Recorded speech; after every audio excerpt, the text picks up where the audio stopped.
പാലക്കാട് മലമ്പുഴ ആനക്കലിൽ ചെളിയിൽ പൂണ്ട നിലയിൽ കണ്ടെത്തിയ കാട്ടുപോത്ത് ചത്തു. അകമലവാരം സെക്ഷൻ ഫോറസ്റ്റ് ഉദ്യോഗസ്ഥൻ പ്രാഥമിക ചികിത്സ നൽകിയെങ്കിലും രക്ഷിക്കാനായില്ല. വിവരങ്ങൾ നൽകാനായി ശ്യാം പ്രസാദ് ഉത്തമൻ ചേരുന്നുണ്ട്. ശ്യാമ, വലിയ പരിശ്രമങ്ങളൊക്കെ ഉണ്ടായി ജീവൻ രക്ഷിക്കാനായി, പക്ഷേ അതിന് കഴിഞ്ഞില്ല എന്നുള്ളതാണ്. വിവരങ്ങൾ എന്താണ്?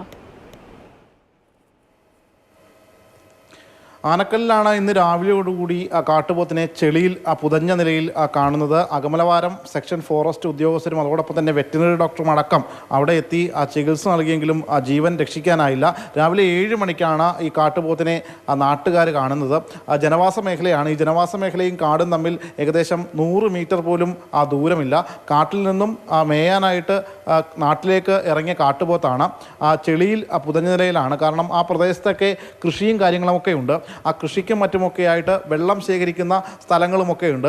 അത്തരത്തിൽ വെള്ളം ശേഖരിച്ചിരുന്ന സ്ഥലമാണ്. ഇപ്പോൾ വേനലായതിനാൽ അവിടെ വറ്റിക്കിടക്കുകയാണ്. പക്ഷേ ചെളിയായിരുന്നു. ആ ചെളിയിൽ ഇത് പുതഞ്ഞു പോയി. പിന്നീട് ഈ ചെളിയിൽ കിടന്ന് ആ ജീവന് വേണ്ടി കിടന്ന് രക്ഷ നേടാനുള്ള ശ്രമമായിരുന്നു. അത് ഏകദേശം കുറേ അധികം സമയം അത്തരത്തിൽ പണിപ്പെട്ടു. അതുകൊണ്ട് തന്നെ കൈയും കാലുമൊക്കെ മൊത്തത്തിലാകെ തളർന്ന അവശനായ ഒരു സ്ഥിതിയിലായിരുന്നു.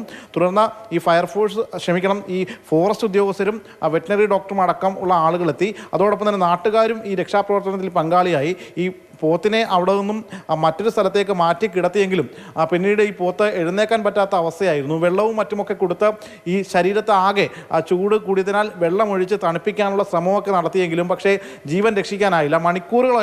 ഏറെ നേരം പണിപ്പെട്ട് നോക്കിയെങ്കിലും വെറ്റിനറി ഡോക്ടർ ഒരു പ്രതീക്ഷയൊക്കെ പങ്കുവച്ചിരുന്നു. കാരണം ഈ ശരീരം തണുത്തു കഴിഞ്ഞാൽ മസിൽസൊക്കെ ലൂസാകാനുള്ള സാധ്യതയുണ്ട് എന്നതാണ് മനസ്സിലാക്കാൻ കഴിഞ്ഞത്. പക്ഷേ അത്തരത്തിലൊന്നും ഉണ്ടായില്ല. ഒരുപക്ഷെ ഈ ജീവൻ രക്ഷിക്കാനുള്ള ശ്രമത്തിനിടെ ആന്തരികമായിട്ട് മുറിവേറ്റിട്ടുണ്ടാകാം എന്ന നിഗമനത്തിനാണുള്ളത്. എന്തായാലും അകമലവാരം ഫോറസ്റ്റ് ഡിവിഷന്റെ കീഴിലാണ് ഈ പ്രദേശം വരുന്നത്. നിലവിൽ ഈ വെറ്റിനറി ഡോക്ടറുടെ നേതൃത്വത്തിൽ തന്നെ പോസ്റ്റ്മോർട്ടം ഉൾപ്പെടെയുള്ള നടപടിക്രമങ്ങൾ പൂർത്തിയാക്കും. അതിനുശേഷം എന്താണ് മരണകാരണമെന്ന് അറിയാൻ കഴിയും.